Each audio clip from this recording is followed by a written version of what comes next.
আজকে করবো ধনিয়া চিকেন। তার জন্য আমি চিকেনগুলোকে ম্যারিনেট করে রেখে দিয়েছি।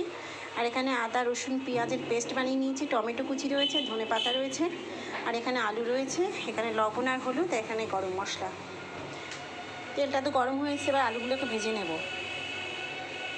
নিয়েছি, এদিকে কড়াইতে বসিয়ে দিয়েছি টমেটো আর আদা রসুন পেঁয়াজ বাটা, এটা দিয়ে এবার কষাতে শুরু করেছি। এরপরে মাংসটাকে দিয়ে দেবো কড়াইয়ের মধ্যে।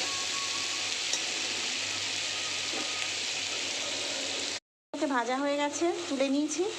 আর কড়াইতে আদা রসুন পেঁয়াজ বাটা আর টমেটো কুচিগুলো দিয়ে কষাতে শুরু করেছি। এবার ম্যারিনেট করা মাংসটাকে দিয়ে দেবো।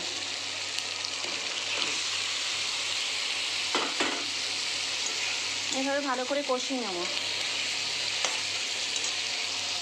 এটাকে আমার কষানো হয়ে গেছে, এবার জল দিয়ে দেবো।